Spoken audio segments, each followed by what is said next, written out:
Welcome to the Ops Experts Club. If you're at all interested in anything we talk about here in this episode, go ahead and check out the description down below and click any of the links there. Or if you just want to know more about us, click the links below. Now on to the episode. Woo! Ops Experts Club. Club. I added a little extra woo-wee. Was that like Yeah. spicing it up? Yeah, there's a little pitch to your scream. Dude, I just mean bottom line is you got to mix it up every once in a while, Taryn. Nobody likes it when it's always the same. That's the truth. Yep. So, hey, Ops Experts, glad you're joining us. Taryn Turner, excellent to see you today. I like your hat. I like that you're named the Collab team headquarters on the screen today because Taryn is the HQ. If you know what Taryn does at Collab team, you know, indeed, he is headquarters. So, Ops Experts, I thought today we could talk about what something might be kind of exciting to discuss would be, what are you doing for the holidays? And I don't mean like, are you getting Yuletime cheer and are you going to go see grandma? What I mean is like, what are you doing for business for the holidays and how do you make those decisions? Because I think what I watch a lot of our clients really struggle through is what are they going to be doing? Where should they be putting their energies? And if you're just listening to all the people around you, they might be like investing a ton of their money into ads. And should you be investing in ads? And what should you be doing promos in fourth quarter? Should you just be gearing up for quarter number one? So I thought today we could talk about making plans for the holidays. Taryn, have yourself a merry little Christmas. I thought that we could just get into that. Yeah, that sounds great. I mean, I know it's very applicable to what's going on with our clients and where we're at with people. So it'll be easy to talk through today. Yeah. What I was thinking about was, we had the same exact conversation last week. Last week on Ops Experts, we talked about a SAM plan, sales marketing plan. And we met with our CMO, our fractional CMO, Rachel Stivers. She comes out of Pete Vargas's organization, Platform Consulting, and is an amazing genius around marketing. And one of the questions I came to her with was, are ads even something we should be doing? Right? Like, is this number one? I don't feel like I've cracked the code on what works for us with ads. I feel like I'm not a consumer-based product. What we offer at the Collab team isn't something I'm going to go to all the consumers with, right? So I'm going to have to pay Meta or pay whoever I'm going to put dollars into a far higher price to get drilled down far enough to my avatar. And then is my avatar always thinking about what I want them to be thinking about when they're surfing their social media feed? I mean, is their head even in the right space, And so, we talked back and forth with Rachel about it, and what we came up with was really probably a better push for me in this season rather than paying ads and competing with Amazon and some of the big players out there. Even like, let's talk about not even Amazon and Target and some of the huge players that are out there, but what about just even guys like, Tony and Dean, who are throwing a big launch right now, you know what I mean? Or other big players in the space that are actually going after my exact same avatar who have way more ad dollars. They're spending Steven Diaz's of the world, spending $1 million a month on their ads, you know what I mean? Because they know that there's a ROAS at a 2 to 3 ROAS. So they know like they're going to get that money back, but I'm not going to put $1 million in my ads, which means they're going to get way more eyeballs than I'm going to get. And the consumer is going to have a choice to make. And I know that ops is not nearly as sexy to my avatar as making more money. You know what I mean? So it's like asking yourselves, should we be paying for ads in the marketplace in holidays? Taryn, what are your thoughts? Yeah, it's tough. I mean, I hear people say it's going to be the most expensive period is almost probably now up until first week of December with a small break, and then it goes up again for Christmas. But then right after that, you can get some of the cheapest ads. Yeah. After that point, so that's a good time for it. But yeah, it's going to be the most expensive ad spend of the year. And so I know, I mean, there are some people in our space where, like I would say we deal with a lot of New York Times bestsellers, you know what I mean, where they may take a back seat, right? They're like, hey, I'm not going to get involved in the noise. Why? Like my publishers are pushing my books. Like I'm going to take a step back and just kind of quiet down for the holidays. I know people who shut down shop, for November, December, try and really scale back any energies because they're just going to lean into family. If you're able to do that, man, God bless you. I don't feel like I've gotten our business to a place where I can take off the holidays, and just like kick my feet for some Yuletime cheer and some eggnog. You know what I'm saying? I feel like I still need to be leaning in. So then if I've chosen not to do ads, the question then just becomes, well, I'd say let's start there. Maybe you need to ask yourself, would it be better for me to lean away from promotion this time of the year and lean back into promotion in January? I know there are a lot of people that are like, that's what I'm doing. I'm going to lean away from promotion right now, lean into promotion come January. Because like you're saying, T, that's when ad prices really drop. So man, they're going to really go hard and fast after it then. But then I'd say, is your business one of those where you can just determine this fourth quarter is just where we take a break? We lean back, we focus on cleaning up the processes. I keep my people busy on making us lean and mean and tight for January once we kick off January. But if you're still like me and you're like, no, I still need to bang down some dollars before the year's up. I have an annual goal. I haven't hit it yet. So how do I get to my annual goal? I would say you have to be a little bit more creative on how you're going to actually find your client base. And I think there's a couple different ways you could do that.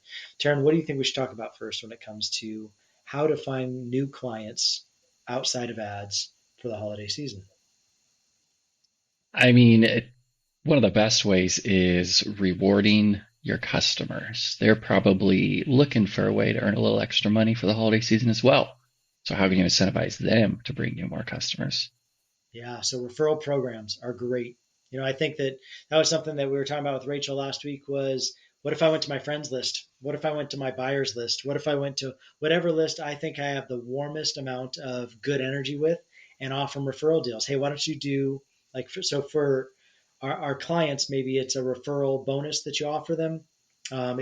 If it's somebody that has a big list, maybe it's somebody that you come to and say, hey, you want to do some joint venture stuff with me where you bring all of my stuff to your list. Why don't you take a pause? Maybe that's where you work with authors or these people that have a list that aren't going to be harvesting it in the month of November and December, coming alongside of them and saying, hey, would you be interested in doing some sort of joint venture webinar with me? Would you be interested in doing some kind of joint venture promotion with me where, we split it even? I know we're doing a promotion this week with Ray Edwards, like Ray Edwards is one of the greatest copywriters of all time. I think he's written copy for some of the biggest names that are out there, but I know that he goes a little bit quieter come the final quarter. And I said, hey, Ray, why don't you do a joint venture with me? And we'll talk about, what we have by way of an offering that we offer. And, we do an 8-week rollout of EOS level 10 meetings where we come and help people like plug EOS level 10 meetings into their business. And Ray, why don't we take that to your list? And I'll just break that in half with you, And so for Ray, it's great because all he's really offering up is like blanketing his list with a set of emails and maybe jumping on and doing some social promotion. And then, we are off to the races, come to the webinar, and then any sales that come out of the back of that, I give Ray half. But also, I think you're right. You can go to your customers too and say, hey, if you've experienced great things in our product, I would love to incentivize you to bring a friend, refer a friend, and then just give them some incentive because those are lists that you control. Yeah. And, sometimes people, that's all it takes is a little bit of incentive. And they might be like, oh, yeah, I didn't think about this, but I did enjoy it and I want to share it with some people. Yeah. So not only like a joint venture opportunity, not only a referral list, but I think another thing too, sometimes we've talked about it on the show as well, Taryn, but my good late friend, John Ruhlin, who wrote the book, Giftology. Giftology. Dang it. I was looking for generosity in there somewhere. Giftology. Amazing man. He's doing great things. His wife Lindsay has become a dear friend of ours. He just passed away this past year in August. And but John would say, hey, be leaning in with gratitude. Like maybe not around gifts, maybe not all those things, but what is going to win you most clients is if you can get in front of them and just express some gratitude. Get in front of them and maybe use this opportunity as a way to say thank you and maybe beat the holidays to the punch. Could I get something in somebody's inbox now, late October, early November, before they start getting blown up with all the other cards and gifts ideas of the rest of the season? But this could be an opportunity where I actually turn it into, I'm going to say thank you. And maybe I'm going to put some dollars into saying thank you with the hope that that's going to stir up some fond memory of how I've helped these people in times past that could lead to more work. I know, Taryn, you read that book. Maybe give us a little bit of insight. I know John says stay away from the holidays on trinkets and gifts at the standard holiday time, but I think he would advocate for, hey, beat them to the punch, hit them at the times where maybe they're not expecting it. Yeah. Yeah, for sure. I mean, he does say don't do it around the holidays, but what he does say you can do is you can still send your handwritten notes. Yeah. That's still a great thing. You don't need to put monetary value on that. Just thinking about you and your family during the holidays, and that's it. That could be enough. Yeah. You know what I've seen go a long way too is even just like video memos, dropping a video memo to somebody you haven't talked to in a little bit, somebody that you just, and just no angle, like not no pitch, just expressing gratitude. Hey man, we're coming into a holiday season where I'm spending some time reflecting on gratitude, and I just want to say I'm so grateful for your friendship, so grateful for the ways that you've allowed me to come alongside of you and your team. I was just thinking about today, Taryn Touchstone, the Touchstone crew, and how they were with us for like those couple of years, and we're so grateful for the time that we got under the hood selling, or serving such a big real estate brand in England, and the big impact that Paul and Aniko have when it comes to reach with real estate education. And they're not clients anymore, but I know that they probably, you know, don't realize how grateful we were for the time we got to be spending with them, and just like expressing some gratitude. I feel like we express gratitude on the way out the door, but everybody just likes a good like infusion of gratitude. And I think that in that it brings me up on the front of their mind too. Of man, I liked working with Aaron. I liked it when we got to team up on things. Is there other things that we could bring Aaron into? And it's kind of an indirect, like maybe give you some stimulus into the pipeline of tying things off. Yeah, it's beautiful. What else? What else are some good Q4 ways of generating clients? We've talked about refer a friend. We've talked about joint venture partners. We've talked about sincere expressions of gratitude that would keep me top of mind. What are some other things we could do, Taryn Turner? Well, you can target the people who are already your customers for discounts. Everybody's expecting a discount around this time of year for Black Friday sales. So if you do have something you want to reoffer to them, go for it. Yeah, your organics, right? So I'm not going to go pay for ads, but maybe I'll do internal campaigns and it's just organic. I'm just going to be pushing it to my list, to my page, on the social medias, and just get out there. Everybody's offering a Black Friday deal. Everybody's looking for that. I mean, you could take advantage of all those days, Pink Friday, Black Friday, like all the like small business Friday, like everything that people do around the holiday season, because people are already expecting something. I know we did a promotion last year where I bundled a couple of our products together, and I feel like we had pretty decent success, more than I would say we have normally when we just sell products. So I think that's a great idea. Just thinking through creatively, how do we generate business? And maybe we've talked about annual planning the last couple of episodes. So I don't want to beat a dying horse, but I think also thinking through, like, why do we do what we do, and how can I align the tying off of the year with who we are, and how we can bring that to people. And so for us, a lot of that's around annual planning for us. I mean, just keeping it in front of people. So even if it's just value add that I'm bringing in my newsletter, but I'm exposing a pressure point on, hey, have you thought about annual planning? Like here's some Mm-hmm. free tools for annual planning. Maybe think about doing annual planning. And for me, it's me just raising an awareness point of, before you tie out the year, I'd encourage you really to have a plan coming into the next year. Otherwise, you're going to be under the gun of coming into January, and I don't really have a plan. And then you're trying to do your annual planning the whole month of January, and then your people really aren't going to be able to get to it to the end of January, and then you're into February by the time you're even rolling out quarter one, instead of no, I'm going to beat to the punch. I'm going to have some conversations now about it so that I'm able to address the things that need to be addressed once I come into the new year. Mm-hmm. Yeah. Creative expressions, Taryn Turner. Creative expressions. I know too. Like I've seen some of our clients trying to do maybe some live event, like here at the end of the fourth quarter. Once again, just something that you can do to your list, whether that's virtual or it's in person. I know Pedro Adeo's got a live event that he's got going on, I think, this month. I know a couple of guys that just did. I think John Gordon and John Maxwell are doing a live event right now. So I think that there are guys out there who are saying, "Hey, I'm going to take one last push, maybe before I get too deep into this." And I know for us, like we talked about doing a webinar coming up here on Thursday. Anyone listens more than welcome to join. On the 6th, November 6th, we're doing a webinar, 1 p.m. Pacific, 4 p.m. Eastern, talking about ops. Like how do you build your ops? What's the ops machine you roll out? And I give you insights into that. I give you all of our tools for free.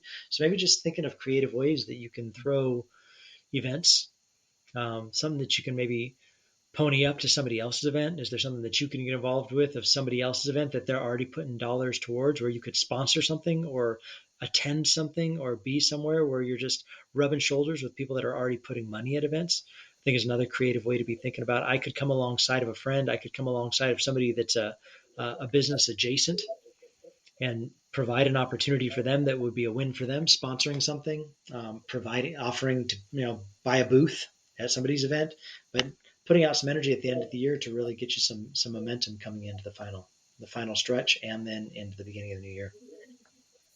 Mm-hmm. Now, what about Aaron? If you're not trying to pack your last little bit of the Q4 full of sales? What should we be doing then? How should we use our time? Yeah. Yeah, I mean, I think something I love that you do, I feel like you do it pretty consistently, almost monthly, but I think this is something you should definitely be doing quarterly at minimum, and that is tightening up shop when it comes to your technology. Like the two ways you can make money, right, is either winning new clients or banging down your expenses, right? Those are the two ways you can grow money in your business. So either I'm going to win more business, which is the entrepreneur's go-to move. Knee jerk for an entrepreneur is I just need to win more sales, but there is opportunity where you can also drop your costs, and so this quarter we've been looking at like vendors. What vendors are we using that we still need to use? Is there a way that we could do that cheaper? What technologies are we still spending? I know, Taryn, we've been talking about for the last couple of years, and you've been pushing me of, hey, is now the time to walk down Smartsheet and just to roll what we do with Smartsheet into what we've paid for now with Asana, now that we've upgraded our Asana account, so like, are there things that we can put our people's hands to that actually is money saving revenue and therefore is going to increase your profitability by dropping your overhead? So I think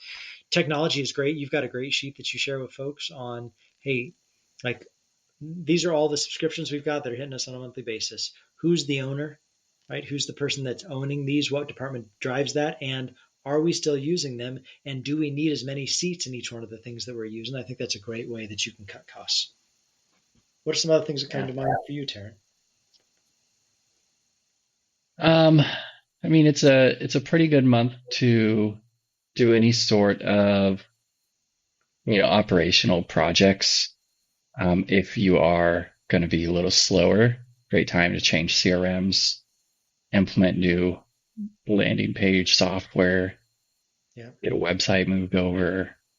You know, um, yeah, anything like that's great rocks for this quarter. I love doing those.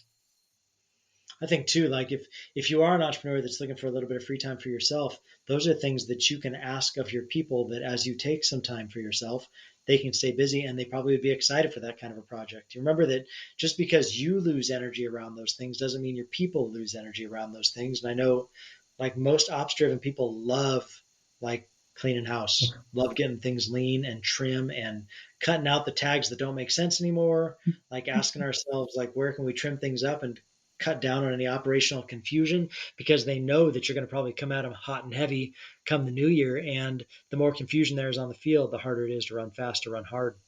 So I think that's a really good idea. Things you can clean up. Good stuff, Taryn Turner. So, in summary of the show today, think of creative ways. Don't just follow the tribe. Don't just follow the pack. Like everybody's spending on ads. And I think that if you go to masterminds, if you go to different gatherings, you're going to hear all your friends talking about what they're doing and their ad strategy and how they're spending. And I think we can just kind of follow the trend if we're not careful. But to really ask yourself, is that the best thing to drive revenue for me in this final quarter? Could there be some other creative ways I could do that with either my buyers or my friends, joint venture opportunities, things that are business adjacent that I could partner with, things that they already have a lot of energy or money's put into that I could just tag along and be a blessing to them Mm-hmm. and some blessing back. But also, if you're choosing not, also organics, that are the things that I could be pushing to my list, bundles, taking advantage of like holiday trends that people are already following, but could be speaking just to my people and maybe something they've been on the fence about buying from me and I could just discount it down. But also flipping the script also and say, but if I'm choosing not to drive a bunch of dollars this final quarter, if I'm okay with slowing it down a little bit, how could I, as the owner, take a step back and empower my people to clean some things up and prep us for quarter one? I think, man, getting them in there, clean the guns, man, because we're going to come out firing in January. So, man, let's polish those things up. Let's make sure they're working right, because we're going to need to use them at full potential come the new year. So, I think all Yeah. good things for you to consider in your holiday and how you're procuring customers, how you're building your business in quarter four. So, Yeah. Ops experts, thanks for joining us today. Taryn Turner, thank you for being the deep source and well of wisdom that you provide. We're grateful for you. And we'll Thanks. see you back here next All week on right. Experts Club. All right. See you around.